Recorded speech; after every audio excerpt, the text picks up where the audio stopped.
예, 원래 제가 며칠 전에 지방 다녀왔는데, 지방 다녀올 때마다 사실은 유튜브에다 영상을 하나씩 올리거든요. 공개 영상을. 아시는 분은 아시겠지만, 제 영상이 전부 다 지방 갔다 오면서 하나씩 올립니다. 근데 이번은 못 올렸어요. 제가 좀 피곤하기도 하고 해가지고 못 올렸는데, 그래서 오늘은 원래 드리려고 했던 말씀 한 짧게 두 가지 정도. 뭐 그렇게 부동산 투자하시는 분들에게 그렇게 중요한 얘기는 아닙니다. 예, 제가 그냥 생각하는 것들 대강 말씀드릴 거니까, 뭐 부동산 투자에 도움이 안 돼요 해가지고 시간 낭비해요 하실 분들은 그냥 바로 패스하시면 됩니다. 예, 시간 낭비하지 마시고요. 자, 먼저 하나 말씀드린 건 뭐냐면, 지금 보면은 오늘도 기사 나온 게 뭐냐면, 뭐 전문가들이 이제는 뭐 또 65%인가가 하반기에 부동산 시장이 상승할 거다라는 전망을 하고 있습니다. 기억하시는 분들 기억하시겠지만, 제가 원래 총가에 올려드렸죠. 예, 전문가들 대부분 80몇 프로가 80몇 프로였나 지방 하락하고 수도권 보합이다 얘기를 했었죠. 그때 제가 올해가 끝날 때쯤 되면은 그런 얘기 못 하실 거다. 수도권 무조건 강세고, 지방도 하락세 아니다. 지방도 하락세 나올 만한 지역이 생각보다 별로 없다. 한 두 군데 정도, 두세 군데 정도 있는데, 그거 말고는 다 상승세로 돌아설 거기 때문에, 하락이라기보다는 많이 양보한다 치더라도, 하락이라기보다는 지방도 많이 양보해도 혼조 정도나 가능하지만, 실제로 전체적으로 보면 대부분 상승이라고 느낄 것이다 라고 말씀을 드렸는데, 예, 전문가들의 전망이 다시 돌아오셨습니다. 그나마 돌아오셨으니까 다행이긴 한데, 자 보세요. 여러분들이 왜 지금 이게, 여러분들 제 블로그나 보신 분들은 아시겠지만, 이게 지금 1, 2년이 아닙니다. 한 8년째 이어오고 있습니다. 한 7, 8년째 이어오고 있어요. 7, 8년째 전문가들 전망이 맞은 적이 없습니다, 여러분들. 전문가들 전망뿐만 아니라 뭐 건사년, 주사년 전망도 맞은 적이 없어요. 한 7, 8년 동안. 근데 여러분들이, 자, 이걸 한번 생각해 보세요. 갑자기 뭐 옛날 얘기를 해야 되나? 저도 마찬가지예요. 제가 부동산 공부를 시작할 때 저도 여러분들이랑 똑같았어요. 그래서 전 전문가들이 뭔가를 알고 있을 거라고 생각을 했어요. 그래서 전문가들 의견을 갖다 많이 따르고 했는데, 결과는 뭐 아시겠지만 2008년도, 2010년도 때, 다 망했죠. 여러분, 2008년도, 2010년도 때 시장 하락한다고 얘기하셨던 분들 거의 없습니다. 얘기하셨던 분들은 그냥 늘 하락한다고 하셨던 분들은, 고장난 시계처럼 어차피 한 번은 맞추게 돼 있죠. 그거 말고는 없어요. 그래서 제가 느낀 게 뭐냐면은, 어차피 모르는 거는 다 똑같구나. 전문가와는 분들이나 저나 다 똑같구나 라는 생각을 했어요. 그리고 결국은 내가 알아야겠구나 라는 생각을 했습니다. 그리고 공부를 하고 뭔가를 좀 안 다음에, 그 다음에 지금 뭐 이어오고 있지만은, 그 다음에 뭐 시장 전망하고 이어오고 있지만은, 자, 여러분들, 저는 안다는 게 딱 두 종류라고 생각을 해요. 여러분들 안다고 했을 때요, 조금 안다? 저는 부동산 조금 알아요. 저는 어느 정도 알아요. 이런 거 없습니다. 딱 두 개예요. 알거나 모르거나. 근데 많은 분들이 착각을 하시는 게, 조금 안다, 많이 안다라고 생각을 하시는데요, 그런 거 없습니다. 부동산뿐만이 아니라, 왜냐면 그게 왜 두 종류밖에 없냐면요, 여러분들이 부동산을 이렇게 접근할 때 거기에 할 수 있는 여러분들의 행위는 딱 두 가지밖에 없어요. 사거나 말거나, 또는 뭐 사거나 팔거나 같은 거죠. 보유하고 있지 않으신 분은 안 사는 거고, 보유하시는 분들은 파는 거고, 둘 다 마찬가지입니다. 사거나 팔거나 딱 두 개밖에 없어요. 어설프게 사는 거 없습니다. 조금 사는 거 없어요. 사거나 팔거나입니다. 그래서 여러분들이 안다는 것도 마찬가지예요. 무슨 얘기냐면, 여러분들이 무엇을 알고 그것을 갖다가 기준으로 산다는 행위를 한다고 할 때는, 여러분들이 조금 아는 걸 가지고 산다는 행위를 할 수가 없어요.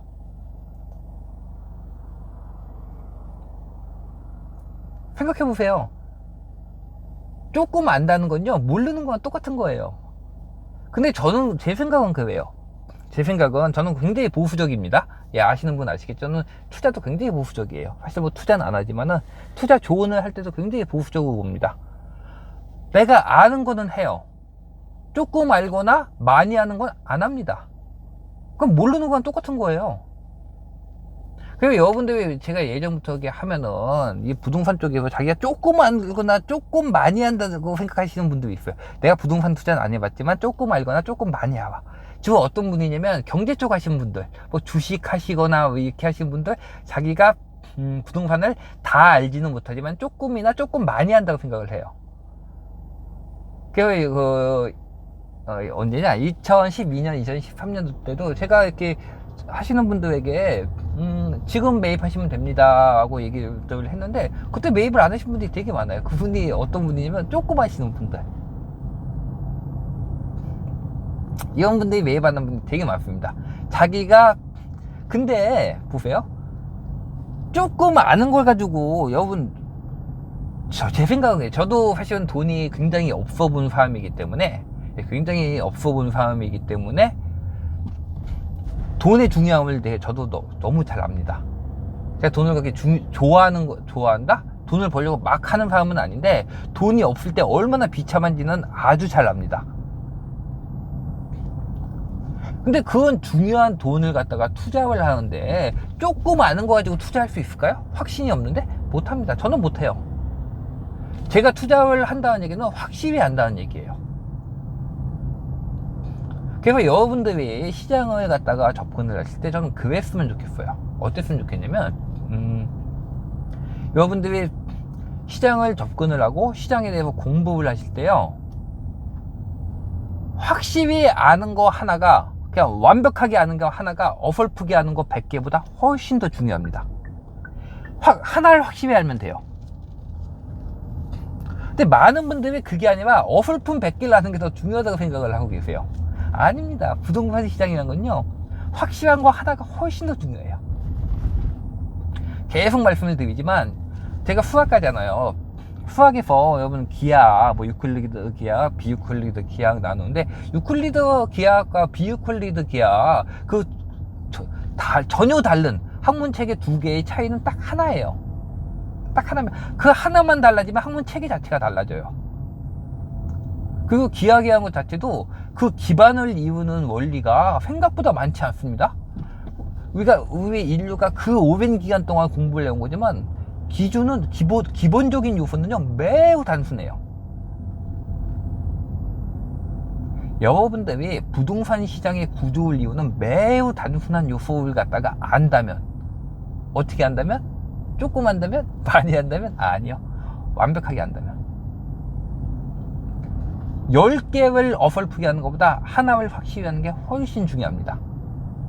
그래서 제가 지금까지 몇 년이냐, 한 10년 정도 이거 하면서 시장 전망을 하고, 최소한 수도권 시장 전망이 단 한 번도 틀린 적이 없다고 얘기를 했을 때, 제가 알고 있는 가장 근간을 이루는 원리라는 건 딱 하나예요. 아무것도 없으면 딱 하나입니다. 나머지 것들은 사실 거기서 파생시킨 거예요. 파생. 기하 같은 것도 마찬가지잖아요. 그래서 파생시킨 겁니다. 그것들을 서로 조합해가지고 파생시킨 거지, 실제로 기본 원리는 딱 하나예요. 여러분들이 공부할 때 항상 그랬으면 좋겠어요. 집중하세요. 중요한 원리 하나에 집중하세요. 어설프게 하나 하다 말고 딴 걸로 가지 마시고, 부동산 쪽에서 하시던 분들이 어설프게 하시다 제일 많이 가시는 게 뭐냐면, 금융 쪽 공부 되게 많이 가세요. 유동성 공부한다고 하시는 분들 숱합니다. 되게 많아요. 여러분 주위에도 많을 거예요. 부동산 조금 안다 싶으면 이제 유동성이 시장에 어떤 역할을 하는지 알기 위해서 뭐 M1, M2 하시는 분들, 그분들이 시장 전망을 맞게 하는 걸 저는 한 번도 본 적이 없어요. 그분들이 시장 전망에 맞았다면은 계속 하는 게 어쩌다 맞았든지, 또 아니면 그 다음에 틀리던지, 거의 없습니다. 중요한 거 한 개, 두 개에 집중하세요. 이것저것 하시다 보면 아무것도 안 됩니다. 그래서 저 같은 경우는 아시겠지만 저는 공급 하나만 봅니다. 늘 말씀드리지만 저는 수요도 안 봐요. 공급 하나만 봐요. 중요한 요소는 하나입니다. 그리고 그 요소가 시장의 사이클마다에 어떻게 작용을 하는지는 조금 달라요. 그건 약간 파생된 부분이 있습니다. 파생된 부분이 있기 때문인데, 그건 여러분이 하나에 집중을 하다 보면 자세히 알게 돼요. 자, 여러분들 보세요. 자, 제가 올해 전망할 때 뭐 가지고 했죠? 올해 전망 딱 하나입니다. 공급량. 공급량 중에서도 어떤 부분? 입주 물량. 왜? 입주 물량이 전세가에 영향을 주니까. 그럼 전세가가 올라가면은 매가를 밀어 올리니까. 항상? 아니요. 전세가 이율이 높아져 있을 때. 근데 이미 전세가 이율은 높아져 있는 상태였다고요. 그럼 부동산 시장이 움직이려면 지금 부동산 시장 가격을 움직일 수 있는 가장 큰 동력은 무엇이다? 전세 가격이다. 그래서 전세 가격이 올라가면서 매가가 올라갈 것이고, 이것은 실수요에 의한 것이기 때문에 규제도 먹히지 않는다. 그래서 굉장히 정부 입장에서도 난감한 상황이 발생할 것이다. 왜냐면 규제가 안 잡히거든요. 전세가 상승으로 인한 매가 상승은요, 규제로 잡을 수가 없어요. 그래서 되게 난감한 거예요. 정부 입장에서도. 이 장이 지금부터 시작된다. 팔팔 느낌이 오지 않으세요? 지금 시장 움직이는 거 보면은. 그래서 본격적인 상승은 4월에서 6월달 안쪽. 왜냐면 딴 거 없습니다. 4월에서 왜냐면 6월달에 여러분 올해에서 입주 물량이 가장 적은 시기가 6월달이에요. 수도권은 6월달 입주 물량이 굉장히 적습니다. 딴 때 거의 절반 수준밖에 안 돼요. 거의 절반 수준밖에 안 되기 때문에 절반이나 절반 이하입니다. 그러면 절반이면 절반 이하니까 이 시기에 전세가 상승을 할 확률이 제일 크겠죠. 그럼 매가 상승이 일어나겠죠. 왜냐면 전세가율이 상당히 높은 상황이기 때문에. 그런데 제가 지표를 봤을 때 전세가 상승이 매가 상승을 불러오는데, 전세가율이 충분히 높지 않은 지역이 딱 한 군데 있었어요. 전국적으로 보면 딱 두 군데입니다. 어디냐면 한 군데는 서울, 한 군데는 세종시예요. 근데 세종시 같은 경우에는 좀 이제 만들어진 도시이기 때문에 열외우합니다. 왜? 이런 데는 전세가율이 원래 안 높아요. 근데 서울 같은 경우는 좀 낮았거든요. 그래서 전세가 상승이 나와도 매가 상승이 나오지 못할 수도 있는 상황이었어요. 그 상황이 언제 발생했죠? 4월 5월달. 그래서 4월 5월달에 전세 가격은 올랐지만 매가는 하락이 나왔죠. 그럼 전세가는 하락했는데 매가가 오르면 뭐가 발생하죠? 전세가율이 올라가잖아요. 그 전세가율이 어느 정도 올라가면 이제 전세의 상승은 매가의 상승과 바로 연결이 되기 시작합니다. 그때까지 조금 남았었거든요. 서울 같은 경우에. 이렇게 해서 전세가 상승이 이제 매가의 상승으로 연결되기 시작을 한 겁니다. 이거 잡을 수 있냐고요? 이번에 6.17 대책이 뭐 나왔죠. 잡을 수 있냐고? 못 잡아요. 못 잡습니다. 못 잡는데 단지 이거는 있어요. 뭐가 있냐면은 올해 기준 보면요, 6월 말고 7월 달부터 시작해서 7, 8, 9부터 올해 말 정도까지요, 내년 초까지도 마찬가지. 이때는 입주 물량이 또 조금 늘어납니다. 조금 늘어나요. 근데 정부가 규제 거었으니까 법인 매물들 나올 수 있겠죠. 예, 올해 말까지 양도세를 피해야 되고, 그 다음에 내년 6월 이전까지 종부세 물건 피해야 되니까 그 전까지 물량이 좀 나올 수 있겠죠. 요 물량하고 그 다음에 입주 물량이 지금부터 활짝 늘어납니다. 어느 정도 늘어나냐고 궁금해요. 그럼 입주 물량 늘어나면 떨어지나요? 생각하실 수도 있는데, 어느 정도 늘어나는 거냐면, 원래 수도권의 적정치보다는 적은 숫자. 근데 6월이 워낙 적었기 때문에 6월보다는 많은 숫자. 그리고 2018년도, 2019년도가 과다 물량이었죠. 과다 물량을 기준으로 하면은 이 정도면은 물량이 적지는 않은 수준. 뭔가 되게 어정쩡하죠. 예, 그 정도는 늘어납니다. 그렇다고 절대치로 많은 숫자는 아니에요. 그러니까 요 기회, 정부는 이 기회를 노려가지고, 왜냐면 입주 물량이 살짝 늘어나니까 요 기회에 규제를 내놔가지고 가격을 잡겠다는 거예요. 잡겠다는 건데, 사실 타이밍은 어떻게 보면은 적절합니다. 이거보다 더 늦었으면은 규제 내놨어도 시장에 아무 상관없었을 거예요. 그 타이밍은 나름대로 적절하긴 한데 역부족일 거예요. 쉽지 않아요, 이거 잡는 게. 지금 상황은 이렇습니다. 근데 더 무서운 게 뭔지 아세요, 여러분들? 더 무서운 게 내년부터 없다는 거예요. 물량이 내년부터 물량이 없습니다.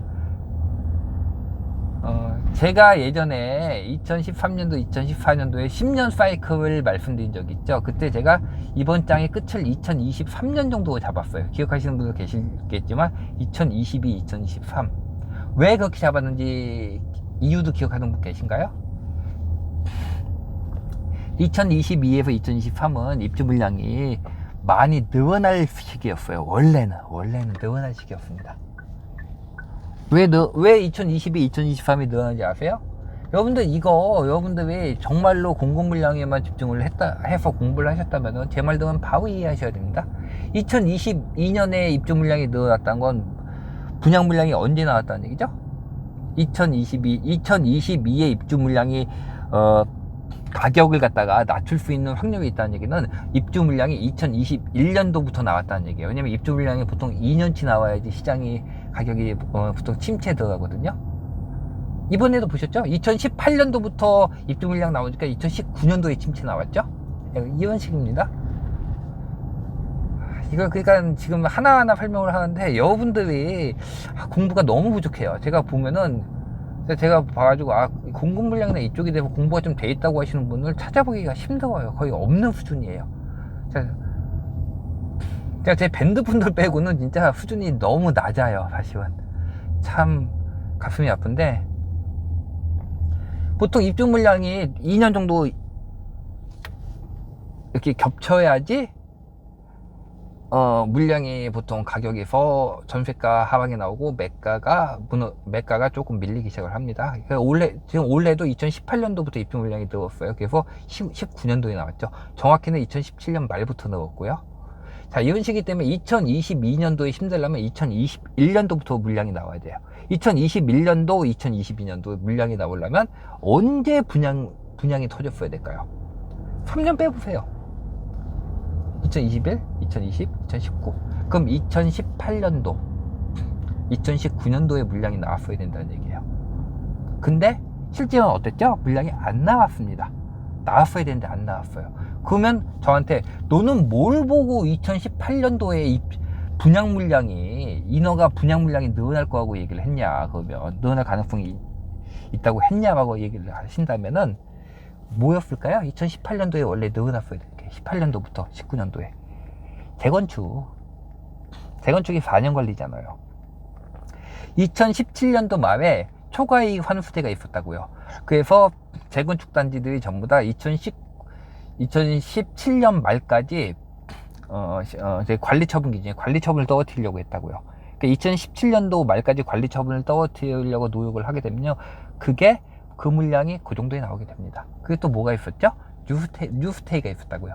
뉴스테이가 원래 2017년도부터 본격적으로 물량이 나왔어야 돼요. 그럼 얘네가 나오는 게 2021, 2022예요. 그러면은 2021 물량 나오고 2022나 2023년도에 이번 짝이 끝나게 되는 겁니다. 원래 스케줄은. 그리고 이 스케줄 따르려면은 뭐가 되죠? 여러분들 그 시장을 갖다가 머릿속에서 다 시뮬레이션을 그리는 거예요. 요소들 집어넣어 놓고. 이 연습이 되어 계시면요, 정부가 무슨 정책을 내놔도요, 그 정책 내놓은 걸 제가 짠 모델에 시뮬레이션에 넣어보이면은 답이 나옵니다. 그냥 어떻게 되는지. 이게 연습이 돼 계셔야 돼요. 이제 정책이 나오든지 뭐가 나오든지 바로 답이 나오는 거예요. 자, 2017년도, 2018년도에 재건축이 되려면 뭐가 많이 나왔을까요? 멸실 물량이 나왔겠죠. 그럼 어떻게 될까요? 멸실 물량이 나왔어요. 2019년도에 시장 하락이 안 나왔겠죠. 세상이라는 게 이래요. 다 좋은 게 없습니다. 다 좋은 게 없어요. 하나가 좋으면요, 하나가 나쁜 거예요. 가격을 만약에 2022년도에 가격을 잡을 생각이었다면요, 2018년도에 재건축을 했어야 돼요. 뉴스테이를 했어야 됩니다. 2017, 2018년도에. 초과이익 환수제와 어차피 조합들도 속력을 낼 테니까 그러면은 2021, 2022 해가지고 2022, 2023년도에 이번 장이 끝날 수가 있어요. 공급이 나오면서. 근데 어땠죠? 그때 재건축을 안 했다고요. 재건축을 안 하면서 얻은 게 뭐죠? 2019년도에 가격 안정이 나왔습니다. 입은 게 뭐죠? 2022년도에 물량을 입었습니다. 세상은 다 좋은 게 없는 거예요. 지금 저런데 세상을 되게 단순하게 보시는 분들이 많아요. 그러니까 뭐 하면 뭐 하지, 그냥 다주택자 세금 왕창 떼면 되는 거 아니야, 집값 잡히는 거 아니야, 뭐 이렇게 되게 단순하게 보시는 분들이 많은데 세상에 그런 거 없습니다. 하나를 얻기 위해서는 하나를 이뤄야 돼요. 그래서 끊임없이 초이스를 해야 됩니다. 둘 중에 무엇을 선택할지. 2019년도에 가격 안정을 얻기 위해서 재개발 재건축을 안 했다면은 잃는 게 뭐냐면 2022년도에 물량을 잃게 되는 거예요. 그럼 어떤 게 더 나을까요? 이게 어떤 게 더 나을까요는 없습니다. 사실 정답은 없어요. 그냥 2019년도에 가격 안정이 더 중요했을 수도 있습니다. 이건 선택이에요. 2019년도에 가격 안정이 더 중요하다고 본다면 왜 그럴까요? 왜냐면 그러면 2018년도, 2019년도에 가격이 너무 미친 듯이 올랐으니까. 지금 당장에 급한 불부터 끄자라는 개념으로 접근을 했다면은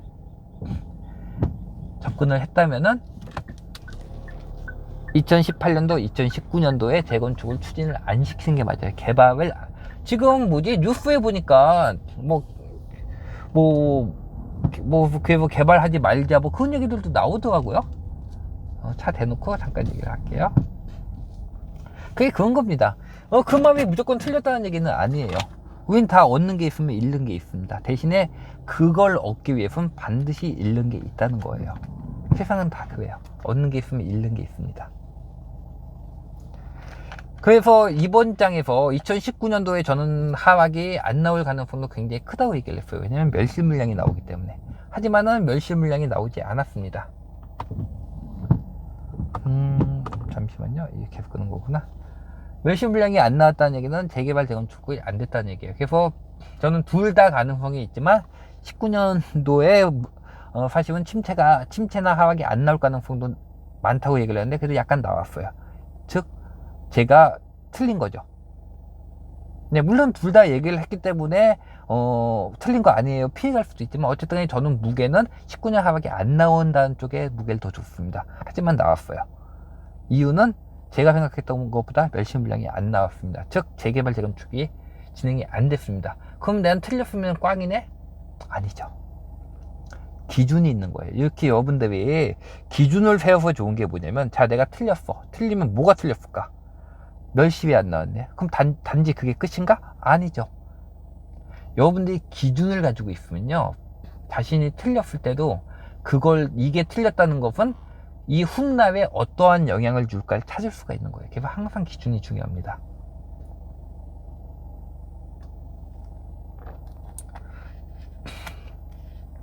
지금 이제 앞으로는 여러분들이 제일 잘 들으실 말이 뭐냐면 물량이 없다는 얘기예요. 계속 듣게 되실 거예요.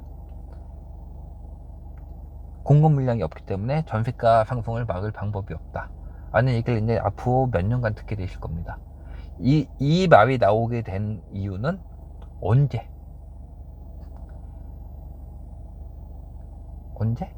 3년 전에 정해진 거예요. 세상은 대부분의 이 거시적 세상은요, 인과유에 의해서 돌아갑니다.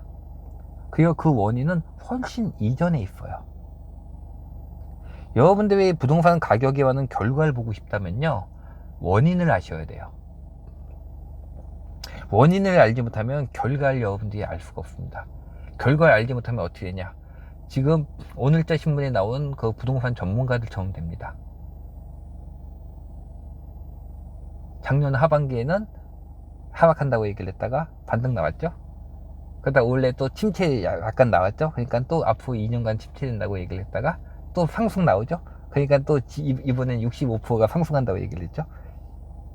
여러분, 이런 건 전망이 아닙니다. 그냥 실시간 중계예요. 실시간 중계. 시장 상황이 지금 오르고 있어요, 내리고 있어요. 스포츠도 이렇게 중계하듯이 현재 시장 이런 걸 중계하는 거지, 이런 건 전망이라고 부르지 않아요. 전망은 뭐냐면 인과유에 의해서 현재 발생하고 있는 원인들이 미래에 어떤 영향을 줄까를 얘기할 때 그걸 전망이라고 얘기합니다. 시장 전망. 그리고 시장 전망은 최소 2년 이상을 볼 수 있어야 돼요. 더 길게 나중에 실력이 쌓이면은 더 길게 3년, 4년, 5년 또는 10년까지 볼 수 있게 되지만 최소가 2년이에요. 왜냐면 부동산은 매도 기준인데 2년 후에 매도를 하잖아요. 그래서 2년 후에 시장을 볼 수 있어야 됩니다. 이걸 전망이라고 하는 거예요. 그리고 그 전망을 하기 위해서는 반드시 인과율을 아셔야 됩니다.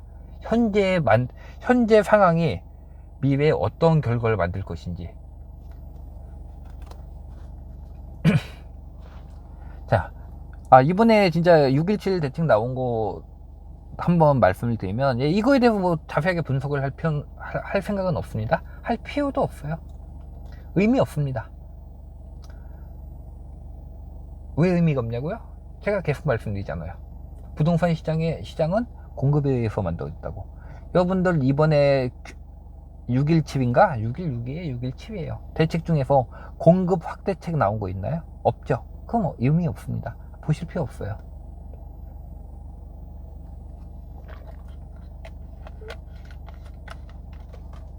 그럼에도 불구하고 정말 궁금하다, 많은 분이 계시다면 조금만 얘기를 하자면, 많은 분들이 얘기하셨을 거예요. 뭐 법인 물건 나올 테니까, 뭐 이런 얘기는 많이 하셨을 테니까 그런 얘기는 뭐 굳이 제가 할 필요도 없습니다.